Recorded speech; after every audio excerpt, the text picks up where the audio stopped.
दिल्ली चुनाव के नतीजे आ गए और आम आदमी पार्टी 10 साल बाद सत्ता से बेदखल हो गई।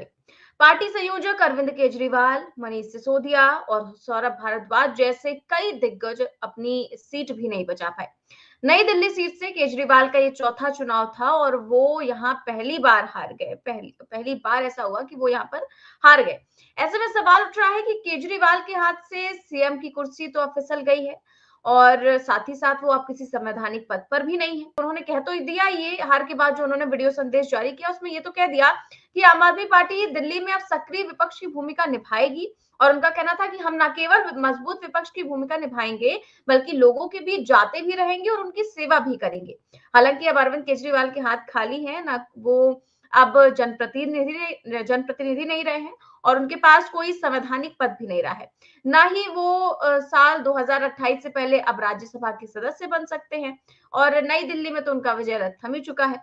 तो अब वो क्या करेंगे, उनके आगे की रणनीति क्या होगी, इस पर आज हम चर्चा करेंगे। इस बीच एक वीडियो बहुत तेजी से वायरल हो रहा है आतिशी का, जो कि एक मैं कहूं कि कोई कई सारे जो बड़े चेहरे हैं आम आदमी पार्टी में, उनमें से केवल एक आतिशी ही थी जो अपनी सीट बचा पाई हैं। तो भाई वो अपनी जीत का जश्न मना रही हैं और उसमें से ही एक वीडियो वायरल हुआ जिस पर काफी ज्यादा सवाल खड़े हो रहे हैं और काफी शेयर किया जा रहा है उसको बीजेपी के द्वारा भी, कांग्रेस के द्वारा भी और तमाम ट्रोलर्स के द्वारा भी, कि आखिरकार ये कैसे हो सकता है। सबसे पहले आतिशी का जो वीडियो है वो मैं दिखा देना चाहती हूँ। वीडियो है उनके डांस का, कि वो कल किस तरीके का जश्न मना रही थी जब आम आदमी पार्टी की जो है अब सत्ता नहीं रही। तो लोग ये सवाल उठा रहे हैं कि पार्टी हार गई, सारे बड़े नेता हार गए, सब दिग्गज हार गए, सब शोक में हैं और आतिशी जो है वो अपनी जीत का जश्न ऐसे मना रही हैं। तो इसको लेकर के सवाल खड़े हो रहे हैं। तो सबसे पहले तो मैं इस पर आती हूँ कि सर इस पर क्या कहेंगे आप? जय संविधान। देखिए निधि, जिस प्रकार की राजनीति की शुरुआत उनके गुरुदेव ने की, उसी प्रकार की राजनीति अब आतिशी भी ऑब्वियसली करेंगी। वैसे आतिशी को यह करना नहीं चाहिए था भाई। अगर आतिशी सही मायने में अरविंद केजरीवाल की इज्जत करती हैं, क्योंकि अभी तक तो ये दिखाते थे कि सुनीता केजरीवाल और बिल्कुल भरत की तरह वो कुर्सी पे उनकी खड़ाऊ पहन के सरकार चलाती थी, ये करना नहीं चाहिए था। देखिए शोभनीय नहीं है भाई, किसी के भी भारतवासी के दिल में ये बात नहीं उतरेगी कि भाई देखिए ये एक बहुत बड़ा चुनौतीपूर्ण समय है और आतिशी भी, अगर भारतीय जनता पार्टी चाहेगी तो आतिशी को भी उल्टा खड़ा कर देगी। इसलिए क्योंकि सरकार, देखिए आप जब सत्ता में होते हैं, जब आप सरकार में होते हैं भाई, अब ये तो पहली बार प्रथा शुरू हुई है भारत के लोकतंत्र में कि 11 साल से भारतीय जनता पार्टी केंद्र की सरकार में बैठी हुई है, लेकिन प्रश्न नेहरू जी से पूछती है, राहुल गांधी से पूछती है, भाई सरकार में कब रहा राहुल गांधी भाई, और 1-4 तुम आज तक प्रूव नहीं कर पाए। लेकिन अगर आतिशी के पीछे पड़ गए तो हो सकता है कि आतिशी ने भारतीय जनता पार्टी को यह बताने के लिए कि भैया मैं खुश हूं, लेकिन मुझे बख्श देना, जो करना है भैया तुम मनीष सिसोदिया और अरविंद केजरीवाल के साथ करना। देखिए जीवन में एक चीज मैं मानता हूं और मैं अपने स्टूडेंट से भी मैंने कहा, अपने बच्चों से भी कहा, देखिए सिद्धांत पूर्वक जीवन जीना एक बहुत बड़ी चुनौती है। अगर आप चाहते हैं कि अपने जीवन को सिद्धांत, जो आपके सिद्धांत हो उनके साथ आप अडिग रहें, तो ये तैयारी कर लें कि आपको कष्ट झेलना पड़ेगा, लेकिन उन सिद्धांतों से आप समझौता नहीं करेंगे। देखिए आम आदमी पार्टी ने वास्तविकता में किया क्या।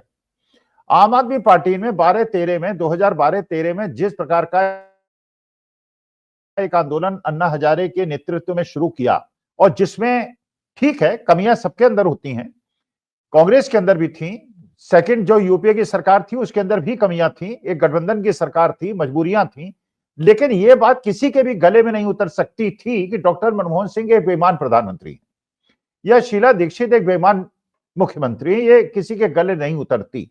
लेकिन जिस प्रकार से आम आदमी पार्टी ने एक फर्जी आंदोलन की आड़ में एक ऐसी सरकार को, जिसने अपने यूपीए फर्स्ट का जो कार्यकाल था वो बहुत बढ़िया कार्यकाल था, नंबर 2 के कार्यकाल में कुछ कमजोरियां हुई थी। तो आप अगर, चलिए ठीक है, आपने एक सिद्धांत के पूर्वक अपना एक काम शुरू किया, जो बातें आपने कही, जो आपने वादे किए, आपको ये सोच समझ के वादे करने चाहिए थे और उनको पूरा करने की क्षमता थी तो करते, न तो न करते। अच्छा उसके बाद फिर आपने क्या किया, ये तो बात देखिए किसी से छिपी नहीं है, ये तो अगर केजरीवाल साहब से पूछा जाएगा, संजय सिंह से पूछा जाएगा, ये कुमार विश्वास से पूछा जाएगा, सब बताएंगे। वो जो आंदोलन था वो आरएसएस प्रायोजित कार्यक्रम था, भारतीय जनता पार्टी प्रायोजित कार्यक्रम था।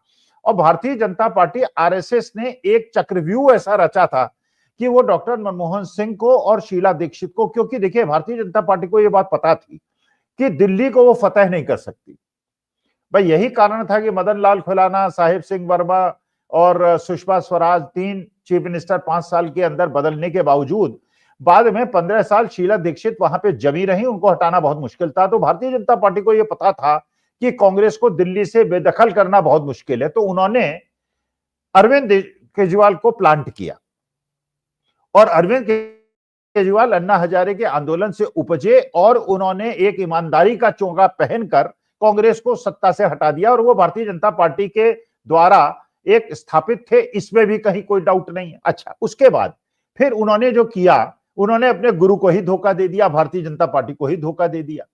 अच्छा, जो 2 इलेक्शन, उसके बाद 3 इलेक्शन वो जीते, ये भी बात बिल्कुल सही है कि आरएसएस ने भारतीय जनता पार्टी का उतना ज्यादा साथ नहीं दिया, उन्होंने अरविंद केजरीवाल का साथ दिया, जिसकी वजह से अरविंद केजरीवाल को 55% वोट मिले। तो इस वजह से उनको आरएसएस द्वारा प्रायोजित वोट भी मिले और मुसलमानों के वोट भी उन्होंने हचक लिए। तो 55% वोट मिला, वो जीत गए। कांग्रेस को उन्होंने पूरी तरह से दिल्ली की राजनीति में खत्म कर दिया। अच्छा, तो इन्होंने पहले भारतीय जनता पार्टी के कंधे में खड़े हुए, फिर उन्होंने भारतीय जनता पार्टी को धोखा दे दिया। अच्छा, उसके बाद जब आपने देखा कि चुनाव के 1 महीने पहले उन्होंने आरएसएस प्रमुख को लेटर लिखा, यह भी आपने देखा कि पिछले 4-5 साल में जब भी कोई ऐसे समस्याएं आई जहां सेकुलरिज्म का टेस्ट था, उन्होंने सेकुलरिज्म का साथ छोड़ दिया और वो एक हिंदूवादी नेता बन गए, क्योंकि वो असली रूप में आ गए। जो भारतीय जनता पार्टी, भाई असल में तो वो भारतीय जनता पार्टी के कार्यकर्ता थे, उन्हीं द्वारा प्रायोजित कार्यकर्ता थे, तो उन्होंने आरएसएस वालों से कहा और मुसलमानों के और बाकी अल्पसंख्यकों के मुद्दे पर वो एक हनुमान भक्त बन गए। चलिए, हनुमान भक्त बनने में कोई मुश्किल नहीं है। देखिए, निजी जीवन में मैं भी हनुमान भक्त हूं, मैं भी सनातनी हूं, लेकिन अगर मैं संवैधानिक कुर्सी पर बैठ जाऊंगा तो मेरे को, जब शिक्षक हूं, तो मुझे अपनी क्लास के अंदर सभी धर्मों के बच्चों का सम्मान करना पड़ेगा। अगर मैं जज की कुर्सी बैठूंगा तो भी सभी धर्मों का, फिर तो मेरे संविधान की बात और अपने बच्चों के हित की बात, राष्ट्र की बात सोचनी पड़ेगी। मेरा धर्म जो है गौण हो जाएगा। मेरे लिए महत्वपूर्ण ये होगा कि मैं एक से उसमें हूं। तो वो अरविंद केजरीवाल ने वो छोड़ा। उसके बाद उन्होंने जितने भी साफ लोग थे, भाई आप सोचिए, इंडिया अगेंस्ट करप्शन जो बना, उसमें प्रशांत भूषण साहब के पिता शांति भूषण जी ने 1 करोड़ का अनुदान दिया। भाई 1 crore at that time was a very hefty amount. उन्होंने, अच्छा, फिर उन्होंने एक एक करके योगेंद्र यादव को बाहर किया, इनको बाहर किया, खैर कुमार विश्वास को तो अच्छा ही हुआ बाहर किया, वो आदमी ने तो अपना चरित्र दिखा दिया कि वो एक सही आदमी नहीं है, लेकिन जितने लोग उनके साथ खड़े हुए सबको उनको निकाल बाहर किया। अच्छा, उसके बाद चालाकी उनकी और ज्यादा बढ़ गई। उन्होंने कहा कि मैं कांग्रेस को भी रिप्लेस कर दूंगा, मैं मोदी जी को भी रिप्लेस कर दूंगा। उन्होंने चुनौती दे दी कि मोदी जी तो मुझे 7 जन्मों तक नहीं हरा सकते, अगला जन्म इनको लेना पड़ेगा। अहंकार। और पहले भी मैं निवेदन कर चुका हूं, देखिए, प्रभु का, सनातन धर्म के अनुसार प्रभु का अहंकार ही ग्रास है, वो खाते ही केवल अहंकार है। वो हमारे द्वारा चढ़ाए हुए फल फूल और श्रद्धा भाव में नहीं खाते, श्रद्धा में नहीं खाते भगवान। जैसे लोगों को गलतफहमी है ना कि भगवान श्रद्धा के भूखे हैं, भगवान नहीं है भूखे श्रद्धा के, भगवान केवल अहंकार खाते हैं। और अगर आपने अपने जीवन में अपनी बुद्धि का, अपने सौंदर्य का, अपने वाणु चातुर्य का, अपनी शक्ति का, अपने बल चातुर्य का बहुत ज्यादा अभिमान किया, तो भगवान आपको 1 मिनट में धूल चटा देंगे, ये मैं मानता हूं। तो अच्छा, अहंकार बहुत ज्यादा हो गया। अब जैसे अब तो ये चीजें निकल के बाहर आ रही हैं, अभी और निकल के बाहर आएंगी कि वो, मैं तो कभी उनसे मिला नहीं, लेकिन सुनते हैं अपने खास लोगों को, और जो लोग उनसे मिलने जाते हैं उनसे वो गाली गलौज करते हैं। अब तो लोग ये बता रहे हैं कि हमारे जो हरियाणा के मुख्यमंत्री हैं, उनके घर आप जाके बेरोक-टोक मिल सकते हैं, लेकिन पंजाब के मुख्यमंत्री अरविंद केजरीवाल से मिलना बहुत मुश्किल हो गया था। तो उनको ये, अच्छा, फिर उन्होंने क्या किया कि जो उनके गरीब लोग उनका साथ दिया करते थे, जो उनके असली वोट बैंक थे, उनको उन्होंने छोड़ के वो मिडिल क्लास की तरफ चल दिए। लेकिन अब गुरु तो गुरु होता है, वही है, गुरु तो गुरु होता है। जैसे आपने सुना होगा कि शेर की बिल्ली मौसी, तो बिल्ली मौसी ने शेर को सब कुछ सिखा दिया, पेड़ पे चढ़ना नहीं सिखाया। उसने कहा अगर पेड़ पे चढ़ना सिखाऊंगा तो ये मुझी को खा जाएगा। इसलिए अब वो भारतीय जनता पार्टी तो देखिए जानती है कि मिडिल क्लास पे डोरे डालने के लिए इन्होंने लोअर इनकम ग्रुप वालों का साथ छोड़ दिया है। उन्होंने 12 लाख तक का इनकम टैक्स जो है वो टैक्स एग्जम्प्ट कर दिया। अब लो मिडिल क्लास जो है वो बहक गया, जबकि वास्तविकता में पूरे हिंदुस्तान में 2-2.5 करोड़ लोग ही, मतलब अगर परिवारों को जोड़ लिया जाए तो करीब 1% लोगों को इनकम टैक्स का फायदा होगा। लेकिन अरविंद केजरीवाल ने कांग्रेस को राहुल गांधी का अपमान, भाई उनका नाम बेईमानों की लिस्ट में डालना। अब ये देखिए कि अरविंद केजरीवाल ने जिस प्रकार से लोगों को अपमानित किया है और जिस प्रकार लोगों के साथ किया है, तो अब वो राजनीति को आगे कैसे चलाएंगे, अपने जीवन को कैसे आगे बढ़ाएंगे, कौन कौन उनका साथ छोड़ेगा, कौन कौन उनके साथ रहेगा, अब ये समय देखने वाली बात है। लेकिन मैं तो केवल एक ही निवेदन करता हूं, निधि तुमसे भी करता हूं, क्योंकि तुम बच्ची हो, मेरी उम्र बहुत ज्यादा हो गई है, अपने जीवन में कभी भी अहंकार को अपने सिर पे हावी मत होने देना। ये जो दर्शक और श्रोता तुम्हें प्यार दे रहे हैं, स्नेह दे रहे हैं, इज्जत दे रहे हैं, इसके लिए इनको हमेशा धन्यवाद देना। और जिस दिन अहंकार तुम्हारे सिर पे आ गया, भगवान न करे कभी आए, और लेकिन वो जो अहंकार आ गया था केजरीवाल के दिमाग में, उसी का झटका इनको लगा है। क्योंकि अगर सिद्धांतों से आप वेडेड हैं, सिद्धांत क्या है? सेकुलरिज्म।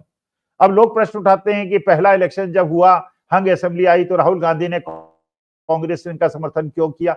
अगर समर्थन न करते, क्योंकि उस समय अरविंद केजरीवाल ने सेकुलरिज्म का चोंगा ओढ़ रखा था, अगर न करते तो ये कहते कि भारतीय जनता पार्टी से समझौता हो गया, इसलिए उन्होंने केजरीवाल का समर्थन नहीं किया। तो कांग्रेस की उस समय मजबूरी थी। तो अरविंद केजरीवाल ने पहले भारतीय जनता पार्टी के कंधे पे चढ़े, कांग्रेस को लात मारी, फिर भारतीय जनता पार्टी को लात मारी, फिर कांग्रेस को लात मारी। उसी चक्कर में लात मारते मारते भगवान ने इनको लात मार दी।